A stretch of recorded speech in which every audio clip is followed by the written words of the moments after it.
Paseos por la Sierra, con Alberto Garín.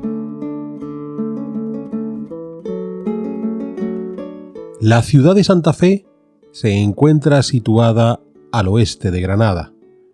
y surgió en 1483 como campamento militar, donde los reyes católicos colocaron a su ejército en la que había de ser la operación definitiva para acabar con el reino nazarí. A partir de 1490-91, ese campamento se consolidó,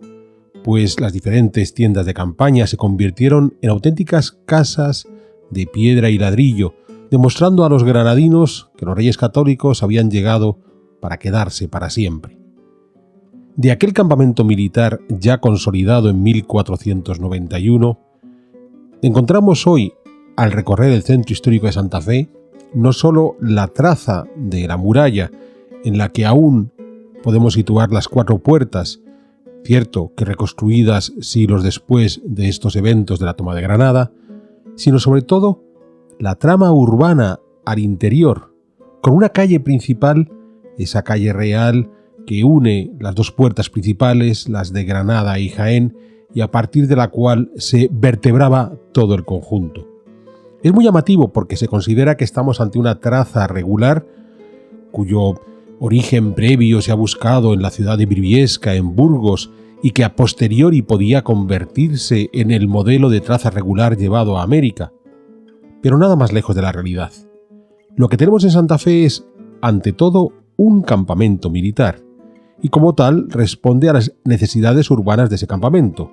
con una vía principal que iría al centro del campamento, donde se encontrarían las cabañas, las tiendas de campaña de los dirigentes del ejército, y luego pequeños callejones que articulaban todo ese espacio para poder llegar hacia las tiendas de campaña y más tarde las casas consolidadas de las diferentes mesnadas, de las diferentes huestes que estaban asentadas al interior de este campamento.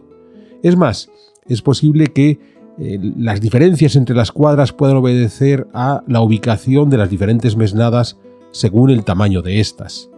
Por supuesto, en el centro, como decíamos, donde van a converger las dos calles que vienen de las cuatro puertas, la calle que viene este-oeste, la calle que viene norte-sur, es donde se habilitó la plaza, que en la actualidad sigue siendo la plaza de armas de la ciudad, en donde tenemos la iglesia más notable de Santa Fe, ya una iglesia del siglo XVIII, y que de nuevo era el área abierta más destacado que hubo en ese campamento militar de Santa Fe,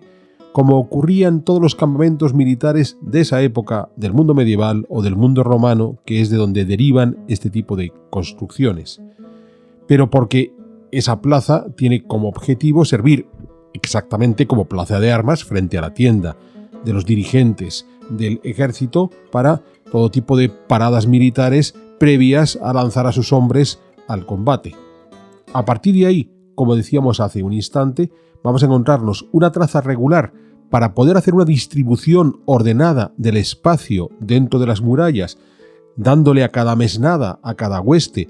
la cantidad de terreno que necesitaran dependiendo del tamaño de estas mesnadas o de estas huestes, es decir, hay una lógica racional detrás de esa regularidad. Queremos hacer una distribución no tanto equitativa como una distribución viable dentro del campamento, pero en donde, fuera de esa calle real y fuera de esta plaza mayor, la mayor parte de las otras calles que vamos a encontrar son callejones muy estrechos que se alejan por completo del concepto de gran urbanismo que podíamos encontrar en las ciudades romanas, en las ciudades reales de época medieval o las que vamos a encontrar todavía en mayores dimensiones en las ciudades hispanoamericanas. Aparte de esta plaza mayor, dentro de Santa Fe al menos hay otras dos grandes áreas abiertas, la plaza de Garcilaso y la plaza de San Agustín, que hemos de atribuir a estos subsectores que dentro del gran campamento militar de Santa Fe podía corresponder a alguna mesnada importante que se organizaba,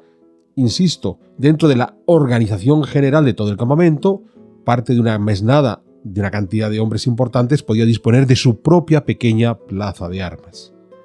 A partir de ahí, pues es interesante otras improntas que se han quedado en el urbanismo de aquel campamento militar.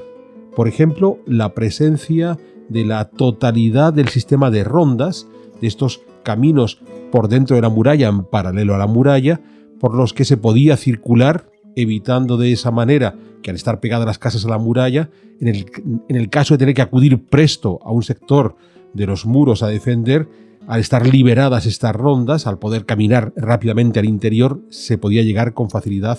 a cualquiera de estos puntos. Y esas 4 rondas han permanecido en el entramado urbano.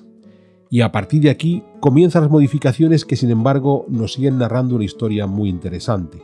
En la ronda de Loja, por ejemplo, han ido abriendo callejones hacia el exterior de la muralla, lo que significa que han tenido que romper esa muralla.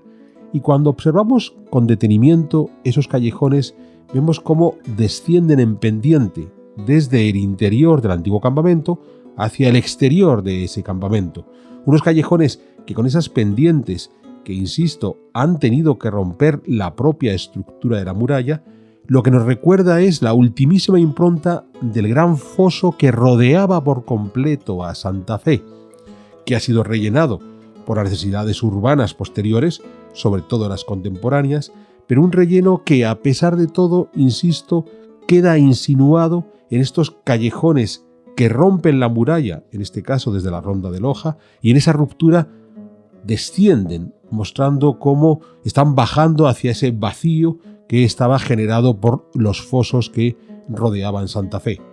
Estoy mostrando el caso de la ronda de Loja, pero hay otros espacios urbanos dentro de Santa Fe, o mejor dicho, justo al exterior de la muralla del antiguo campamento militar, donde la cantidad de vacío que hay que rellenar aún es más notable, y hasta hay algunas escaleras para bajar a las calles que quedarían al exterior. Unas escaleras que de nuevo vienen a reflejar por dónde discurría ese foso que rodeó a la totalidad de la ciudad como inevitable elemento defensivo, porque, como decimos desde el principio, esto después de todo era un campamento militar.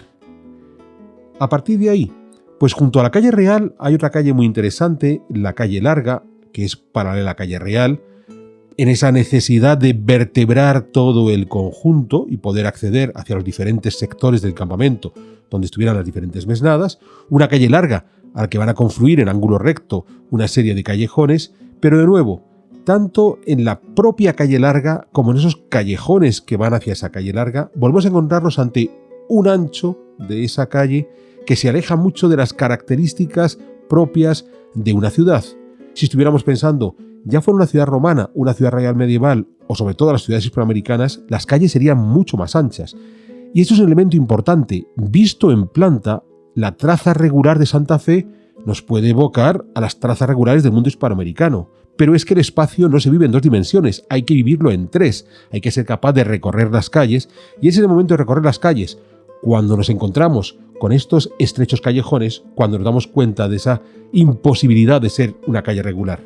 Por cierto que las modificaciones también se han producido al exterior, y hay parte de la muralla, incluso de las puertas, como la de Jaén, donde ya no es posible ver la totalidad de la puerta porque se ha venido a construir sobre esa muralla, demostrando que el paso del tiempo de alguna forma ha alterado buena parte de la estructura original del campamento, algo inevitable. En definitiva, Santa Fe, pese a lo que digan todos los libros, no fue el punto de origen del urbanismo hispanoamericano por su traza regular. Santa Fe fue un campamento militar que a partir de 1490-91, con el afán psicológico de mostrar a los granadinos que los reyes católicos habían llegado para siempre, se consolidó siendo construido en piedra y ladrillo. Una construcción que se ajustó al reparto de los solares que existían en el campamento previo, cuando no eran más que tiendas de campaña. Una construcción en la cual se respetó la muralla, el foso exterior, las rondas interiores, pero que en definitiva, puesto que era un campamento militar, esas necesidades urbanas de calles amplias o esas necesidades urbanas de áreas abiertas, no solo la Plaza Mayor, sino otras muchas consistentes, amplias, en Santa Fe no existe. Las dimensiones de Santa Fe, de su callejero, son muy reducidas respecto a lo que podemos esperar de una traza urbana, de una ciudad que aspira a ser la cabecera de un gran territorio, como sucede con las ciudades hispanoamericanas. Porque tal como decíamos antes, a la hora de entender cómo se organiza la traza de una ciudad, verlo exclusivamente en planta, en 2 dimensiones, no nos está contando nada. Tenemos que ver esa tercera dimensión, tenemos que entender el tamaño real, la anchura de las calles, la altura de los edificios, la densidad real de las áreas abiertas. Y en el caso de Santa Fe, lo que tenemos, aun siendo muy interesante y hasta bastante hermoso, es la consolidación material de un campamento militar, convertido, es cierto, en una ciudad, pero que en ningún caso obedece a los modelos que se implantarían pocas décadas después en Hispanoamérica.